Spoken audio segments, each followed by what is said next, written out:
સદગુરુદેવ જય. સત્ય સનાતન ધર્મ કી જય. પધારેલા હરિગુરુ સંતનો જય. નમો નમો ગુરુદેવને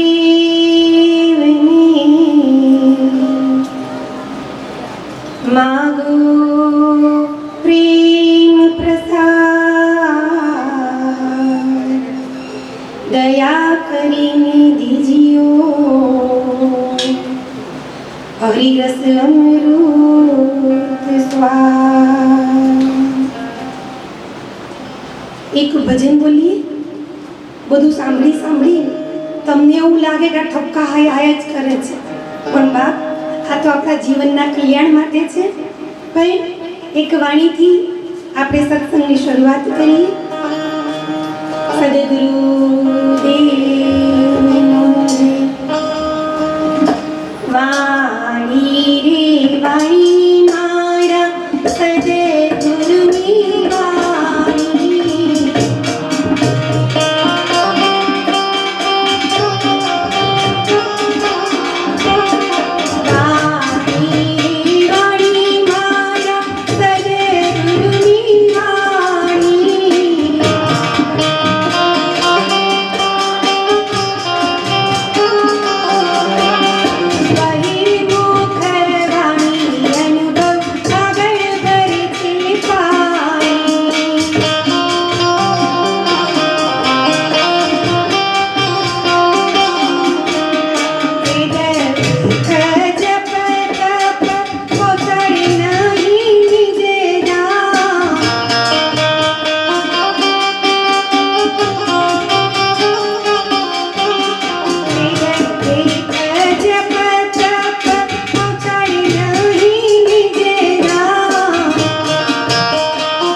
પરમ સુશીલ, લાખો જીવોના તારણહાર, નોંધારાના આધાર, પરમ કૃપાળુ પરમાત્માના ચરણોમાં આ દાસના અનંત કોટી જય ગુરુદેવ, જેમની છત્રછાયા હેઠળ આપણે સૌ બિરાજમાન થયા છીએ એવા પરમ પૂજ્ય પરમવંદનીય નાથજી બાપુ, પરમ પૂજ્ય પરમવંદનીય નામી અનામી મહાપુરુષો, ધર્મસભામાં બિરાજમાન સર્વ જિજ્ઞાસુ મુમુક્ષ આત્મી સ્વરૂપી સંતોના ચરણોમાં પણ આ દાસના અનંત કોટી જય ગુરુદેવ. આજરોજ પવિત્ર પાવન ભૂમિ લીંબોઈ મુકામી સુરેન્દ્રસિંહ બાપુ એમના પરિવારજનોના ખૂબ અનન્ય ભાવથી આજે એમના આશ્રમની અંદર આપણને સૌને આ સંતો મહાપુરુષોના દર્શનનો યોગ પ્રાપ્ત થયો છે. એમાંય સોનામાં સુગંધ ભળે એમ વિજયદાસ સાહેબ તરફથી આજનો આ પ્રસાદનો લાહો એમના તરફથી છે, એટલે ખૂબ ખૂબ ધન્યવાદ છે. સંતો મહાપુરુષોએ ખૂબ બાપ એમના અનુભવની વાણી આપણા આગળ રજૂ કરી છે. આગળ જે કોઈ મહાપુરુષ બોલ્યા એ બાપ પોતાના સ્વયંનો અનુભવ છે, પોતાના સ્વયંનો પુરુષાર્થ છે. કારણ કે આગવા પુરુષાર્થ વગર કશું જ પ્રાપ્ત થાય એવું નથી. સદગુરુ આપણને રસ્તો બતાવે, ચાલવું આપણે જ પડે. આપણે ક્યાંક અંધારામાં ફસાયા હોય તો કોક આપણને ફાનસ આપે, પણ પકડીને ચાલવું તો આપણે જ પડે. અંધારું દૂર કરવું હોય તો કોઈ મંત્રોથી દૂર ન થાય, કોઈ જપથી દૂર ન થાય, કોઈ ક્રિયાથી દૂર ન થાય, પણ બાપ અજવાળું કરો એટલે અંધારું દૂર થઈ જાય. એમ બાપ આ સંતો મહાપુરુષોએ આ દેહની બલિહારી છે. આની અંદર જે આત્મ તત્વ છે, જેના થકી બોલાય છે, જેના થકી જોવાય છે, જેના થકી ચલાય છે, એને ઓળખવાની વાત કરી. ખૂબ સંતો મહાપુરુષોએ કીધું કે જાવું છે નિર્વાણી, આત્માની કરી લે ઓળખાણી, ચેતનવાળા ચેતી ચાલો, સંતો જાવું છે નિર્વાણી.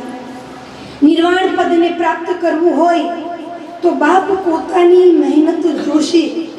કોકનું ગાયેલું ગાશો તો ઘણા ગોદા. આ નરસિંહ મહેતાએ ગાયું છે કે મારું ગાયેલું ગાશો તો ઘણા ગોદા ખાશો, પણ સમજીને ગાશો તો વૈકુંઠમાં જાશો. આ બાપ કોકનું ગાયેલું, કોકનું બોલેલું, કોકનું સાંભળેલું આ આપણા માટે કશા જ કામમાં આવે એવું નથી. આ તો બધી બાપ આ પરમી વાણી છે, અને આ વાણી એ બધી જ બાપ આ માયામાં, આ કુંડાળામાં ફાડવા વાળી છે.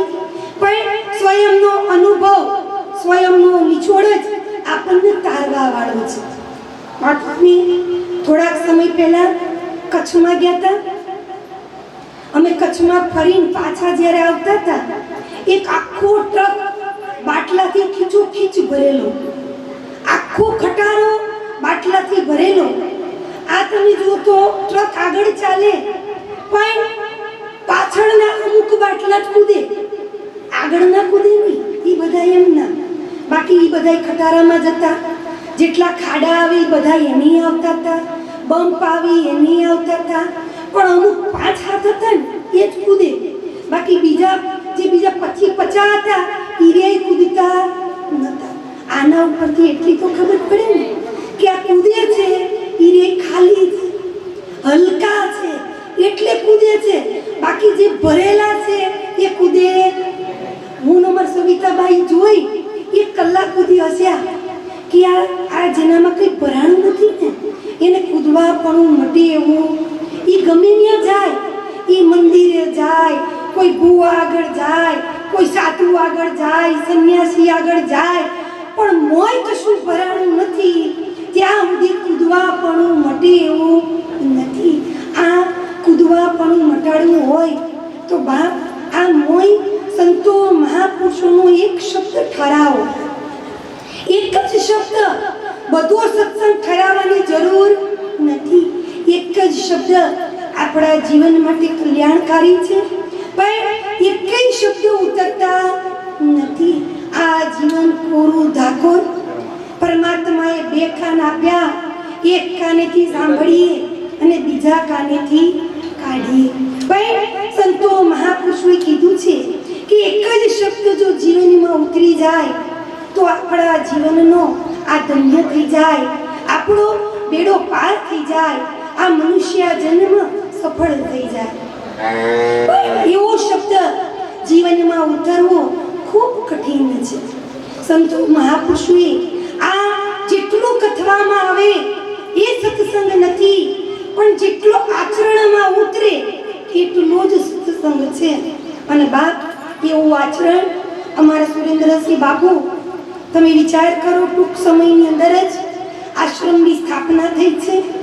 ટૂંક સમયમાં જ આ બધું વટવૃક્ષ વિશાળ થયો છે. અસંખ્ય જીવો બળતા અહીં આશ્રય લેવા માટે આવે છે.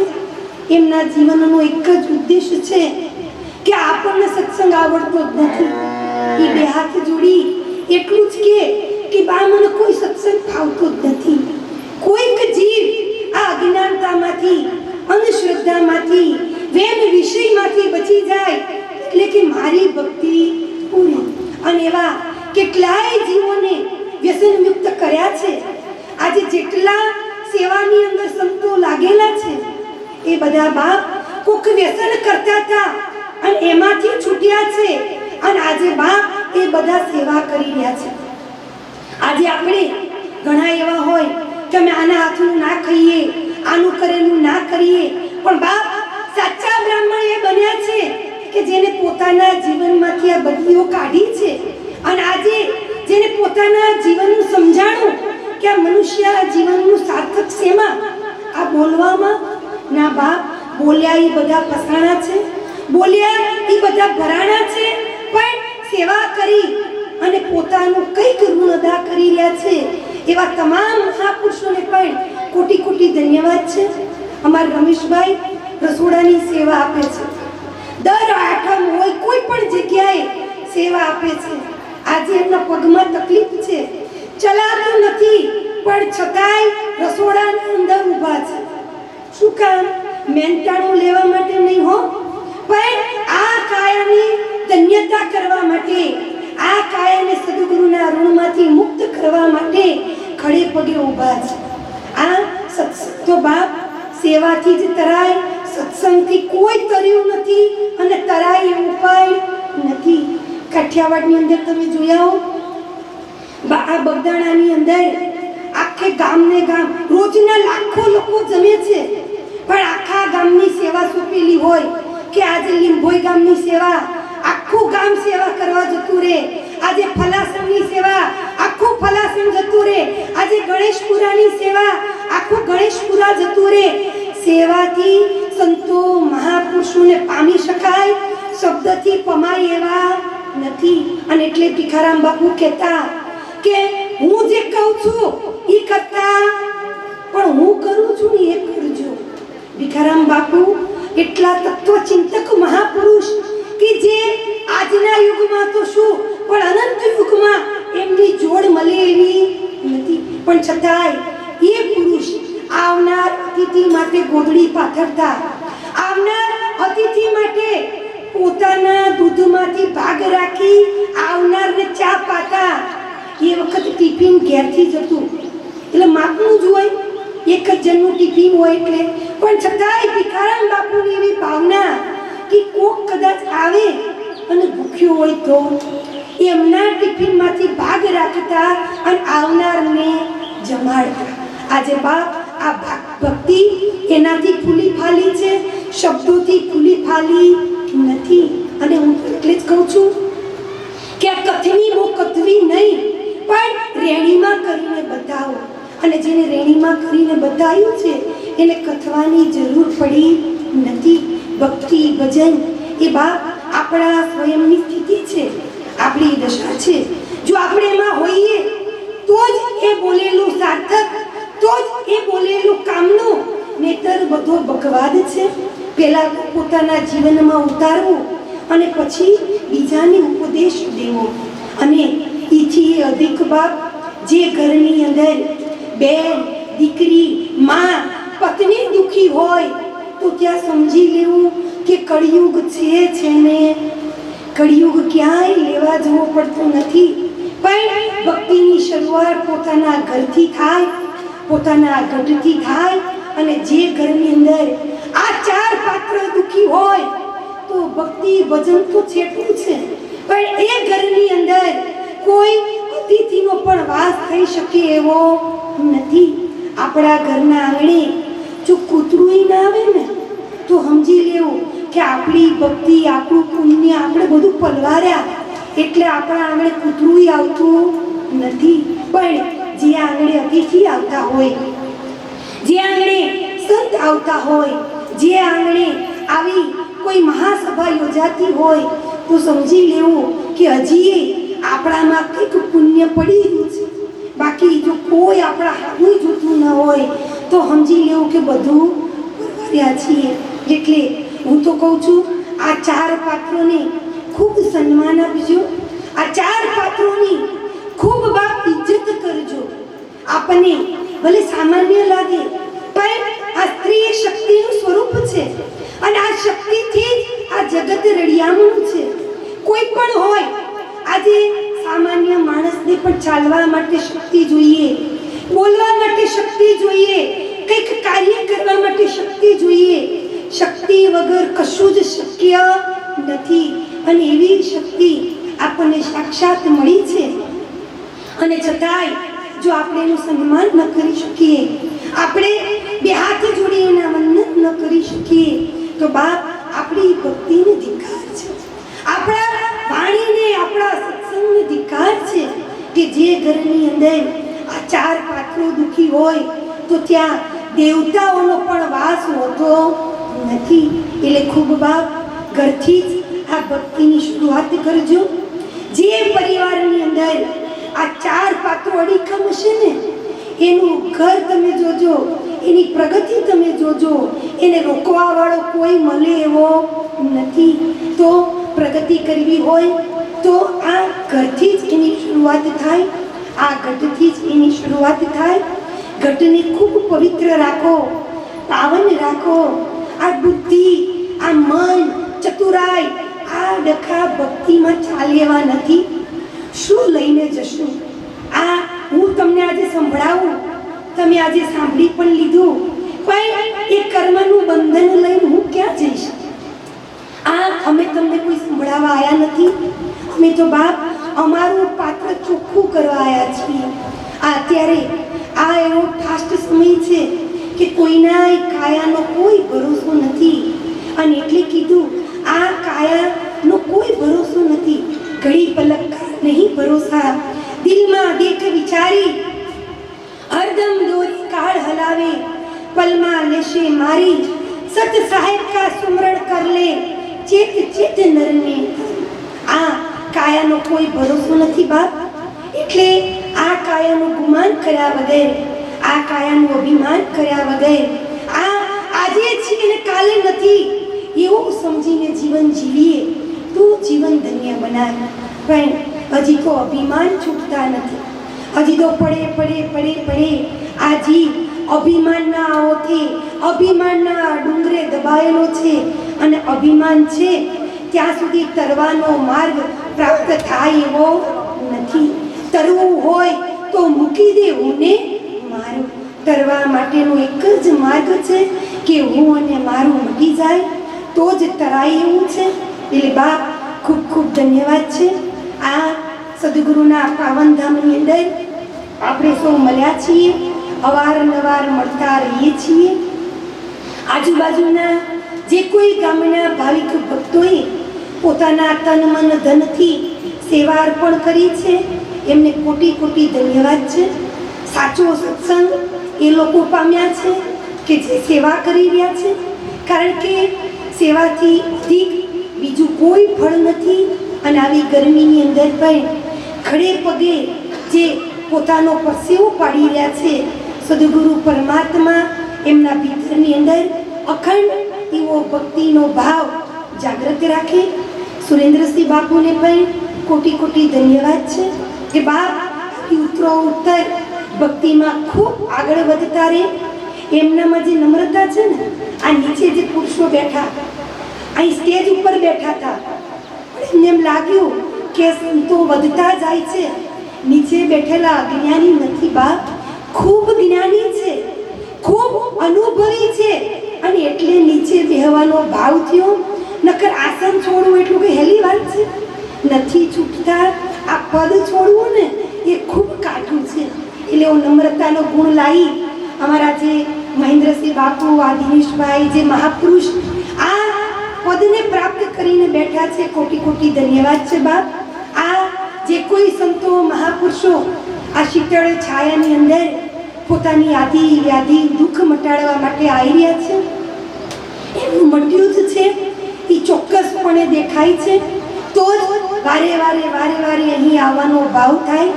અહીં અઠવાડિયે અઠવાડિયે ભજન હોય છે, ભજન કરતા એ ભોજન હોય છે, એ ખૂબ શ્રેષ્ઠ છે.